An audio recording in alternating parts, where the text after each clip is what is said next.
Hi guys, welcome to the review of Triple G and Canelo number 3. It's all said and done. I'm actually doing this review from LAX at the moment, so there's a few people around, so there's a little bit of noise, forgive me, but just trying to do the best I can. So yeah, you would have seen, hopefully you've seen episode 9 of our trip to Las Vegas. So it's all culminated now. As I said, I'm sitting here at the airport getting ready to board the plane in a couple of hours, so we thought we'd do this to fill the time. So just going to run it through round by round. Look, overall, actually, before I start, the whole event was great.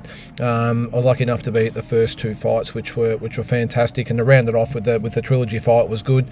Got to say, it probably wasn't the most exciting of the 3. I really thought that Triple G would come and bring the fight, but he just really failed to fire. Now, I'll go through the round by round, as I said, and I'll give you my totals at the end of it. I will say that I did agree with the judges as far as the totals go. I know there's been a lot of discussion online about Canelo pretty much winning 11, 12, 10 rounds, whatever it might be. I disagreed.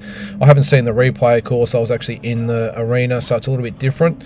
But, yeah, I'll just do that out there. But, yeah, I thought watching it on the night, I just think Triple G did okay later in the rounds. Canelo was obviously earlier in the rounds, but I just thought I agreed with those judges who had it pretty, not close, but close-ish, especially the ones that were 115, 113. So, but yeah, I'll probably have to have another good look at it to get a proper view of it. But from initial thoughts at the stadium, I thought that it was a lot closer than maybe people thought. So running through the rounds, I've just got some notes here, guys, so just forgive me as I look at them there. Round 1, I thought both boxers obviously very, very cautious. Fielding out round wasn't really much. Both guys obviously know each other very well, but neither one of them really wanted to commit too early, and I could probably understand that. Canelo landed a good overhand right, I thought, towards the end of the round to take the round. He tended to be, he threw a couple of big shots early, the winging shots to the body or the winging shots over the top, and Triple G was very cautious.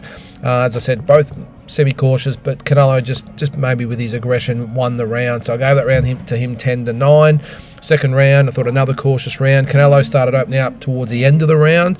Golovkin did land a good left hook, and he was trying to sort of pepper him with those long-range punches, which was, I don't know why that strategy was in place, which I'll go through in a second, but even though he did land a good left hook and a few jabs here and there, I thought Canelo still won the round with his aggression and taking a couple of risks with throwing those overhand rights or the hooks to the body. So I gave Canelo the second round 10-9. Round 3, I thought it was a strong Canelo round. He backed Golovkin up and landed some really good shots. And I just made a note that Triple G seemed to be struggling with his range. He just couldn't get that range of Canelo, and so it wasn't like Canelo was moving or anything like that. Out of the distance, the close distance, but he was just really struggling. Now, again, I haven't seen the replay, but I have heard that his trainer Jonathan Banks was actually telling him to jab and move a little bit more. I'm assuming that's right, which I don't think was the right strategy. I think Canelo obviously came to fight, but he wasn't overly aggressive either. More aggressive than probably what he has been in the past, but I don't think he really pushed the fight. I just think if Triple G had really stood his ground a little bit more early, maybe we could have had a different result. But I gave the round 3 to Canelo. Round 4, I've got here, it's a very good round for Canelo. He landed some big hooks to the body, some clubbing overhand rights as well. Golovkin countered with a hook, but so far has really struggled. So I gave that round to Canelo 10-9, and I remember at the time, as I said earlier, Triple G peppering Canelo with those long-range punches, not really effective, and really Canelo was just biding his time, and then he let those big shots go, and that's enough to take the round for me. And the judges' scorecards would have reflected that. Because when in doubt, you tend to go for the aggressor and the one that's throwing the powerful shots rather than the pity-pat sort of ones, which is very unlike Triple G. I don't think I actually saw him throw one of those trademark sort of hook sort of things that he does until mid to late fight, which is very unusual for him. Normally he likes to really push the pace and control the ring, and he just didn't do that with Canelo, and I don't know why. I haven't, and just bit of disclaimer, I haven't seen the post-fight interviews or a lot of them. It's been pretty much straight to bed last night, and then up this morning on planes and waiting in airports and all the rest of it. So after round 4, I had Canelo 4-0 up. Round 5, I've got here best round for Canelo yet, as he backed Golovkin up and landed some really good power shots, including a very good overhand right. Triple G needs to take some chances if he's going to win, and yeah, I do remember that round distinctly, that Triple G at this stage was in all sorts of trouble. I gave Canelo this round, by the way, 10-9, so I had a 5-0 to Canelo at this stage. And I just remember I said to Tassie, Triple G, he's going to have to start taking some chances here, or it's just going to be a shutout. It's as simple as that. And I was really surprised again at the strategy that Triple G used in this fight. When he had success in the other 2 fights by being the aggressor and pushing Canelo and taking centre ring, and it really surprised me that he tried to go for the jab and move or the long range type of thing. So, and I'm sure you guys will make your own assumptions of that. Round 6 is where it started to get interesting. I had Canelo started with some bombs. He come out throwing, but Triple G I actually thought worked his way back into the fight, or into the round, with some good long range punches, and he actually landed a really good right uppercut, and I thought that was enough to win him the round. I gave Golovkin the 6-10-9, so that was his first round. And look, I know a lot of these rounds, a couple of them were close, or a lot of them were close-ish, I suppose. This round was close-ish, but I did give it to Golovkin 10-9. Round 7, I had Triple G works the jab well, starts to back Canelo up. That was the key for me. He started to take centre ring and back Canelo up. I'm not sure whether Canelo maybe had punched himself out a little bit by that stage. You wouldn't have thought so, being it's only round 7. But I thought at that stage that we might be able to see something from Triple G here, because he started to back him up. Canelo did land a clubbing right hand, but I thought Triple G won his second straight round just by his ring generalship. He was busier, and I thought landed some good straight lefts and rights. So round 7 I gave to Triple G. Round 8, I thought both fighters started to open up and both had their moments. There was starting to be some really good shots thrown.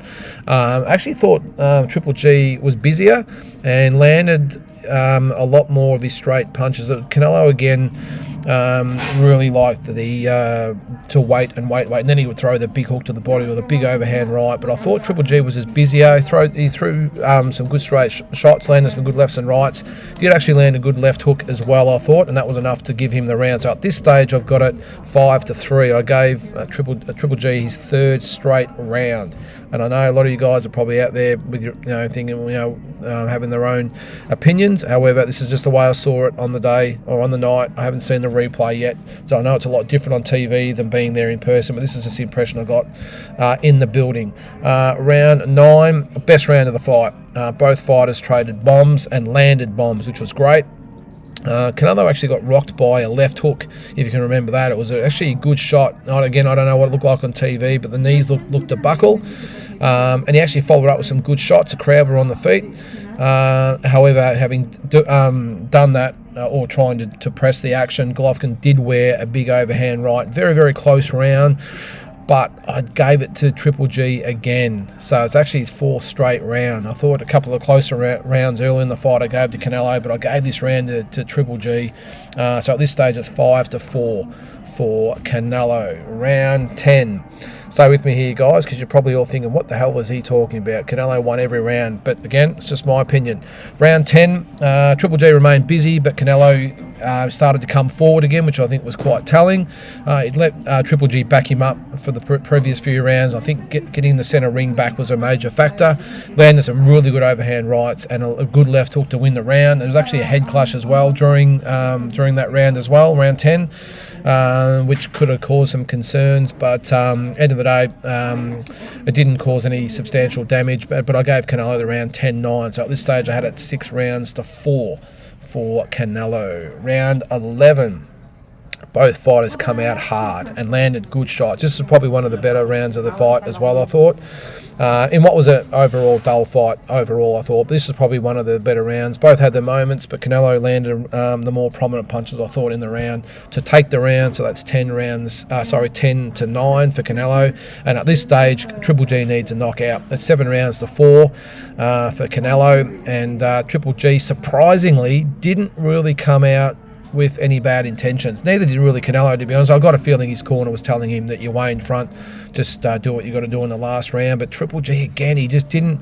I haven't seen the replay again, so I don't know what Jonathan Banks said in between rounds, but he just did not seem to come out with any intent. I've got here both fighters. Both fighters, I've got here they poured it on, but that's probably been a bit generous. They were busy, but no real effective punches landed, I didn't think. I thought Triple G was actually busier, and he won the round, in my opinion, but not by a wide margin, and it was really just his work rate, I thought, that won him the round, and he again landed a few straight shots, but Canelo, I think, really just took the round off. So 7 rounds to 5 I had in the end. It was 115, 113 was my scorecard, which is actually reflected 2 of the 3 judges' scorecards as well. The other one was 116, 112, which is 8 rounds to 4, but look, a lot of close rounds, and I must admit, some of the rounds I gave Triple G were close, I thought, and normally they would easily go to Canelo. So 7 rounds to 5. I think Tassie had it 8 rounds to 4. Look, either way, and as I said, they actually reflected the actual decision of the judges. So having looked at a lot of the social media stuff, I did see a lot of people saying that Canelo only lost 1 or 2 rounds. Maybe that's the case. Maybe I'll change my tune after I've seen it. But again, just my opinion here, watching it live in the building, 115, 113 for Triple G. So I suppose it's what's next for both fighters. We'll start with Triple G. I think he did sort of suggest afterwards that he still wanted to keep continuing his career, which means he's probably not in a hurry to give up those belts, which is, again, not real good news for Michael Zerafa. He's in line for the shot at the IBF title. I would actually like it, to be honest. I'm sure Michael Zerafa agrees with this. I would actually love to see Zerafa get a chance at Triple G to win the legitimate title. None of the vacant titles and just being in the right spot at the right time as far as the rankings goes to get his shot. Have a crack at Triple G, and I think Michael Zerafa would actually welcome that. So I'm not sure whether Triple G would be able to get up for the fight at his age and the stage of his career. He might see it as really a nothing fight, but if he wants to defend his belts a few times and maybe fight Zerafa and then whoever's the WBA champion, WBA number 1 contender, well, maybe, actually I think Zerafa is number 1 in WBA as well, so who knows? That could be the fight that's next, which would be awesome. But who knows? Maybe the powers that be behind closed doors with Triple G maybe suggest that he gets out. But look, you're a long time retired, so whatever he chooses to do, good luck to Triple G. As for Canelo, well, he's got a few different options. I've just got a feeling at this stage of his career, the fire doesn't seem to be there. I think the desire to beat Triple G for in the trilogy and obviously get a win after the Bivol loss really drove him across the line in this fight. But apart from Bivol, who I don't want to see him fight again, I don't think the result changes, to be honest. I think Bivol will get the night again. It's just too big. So if I was advising Canelo, I'd be saying, look, stay at super middleweight, and maybe it's the Charlo fight coming up. I'm not sure whether the Benavidez fight is a smart one for him as well. So it's a really interesting one to see what he chooses to do. I would like to see him fight, obviously, Benavidez and Charlo. But yeah, it'll be interesting to see what he does next. But either way, look, we had a great trip. Make sure you check out all the videos we'll put up every day. There's 9 of them. Binge watch them if you have to. But yeah, we had a lot of fun, met a lot of people. I will say that it was definitely an experience going with Tassie. He's a mover and shaker. There is no doubt about that. He's a hustler, and he's gets someone in his sights, and he's just after him. I must admit, I'm a lot more conservative. I sort of hang back and like to get footage and wait for the opportune time. He's in there 100 miles an hour, and that's the way you get things done in this industry, isn't it? So I think he had a great trip, and you look at him on Instagram, check him out. He met Julio Cesar Chavez and Roberto Duran and Roy Jones Jr. and not Morales, he didn't turn up at the expo, but Barrera, Fernando Vargas. He met everyone, and not to mention all the other people along the way. So he had a good trip. But hope you guys really enjoyed it. We had a ball.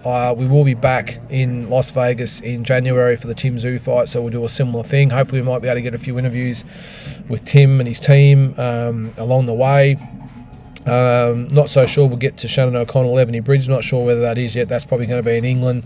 Might be a bit tight, but definitely over here for the the announcement there. But yeah, definitely back for the Tim Tszyu and Jamal Charlo fight for our next trip. And I'm hoping to do this up to 3 times a year. Get over here and report for you guys. So again, I hope you enjoyed it, and thanks for following us along the journey. And I hope to have you along for the ride next time.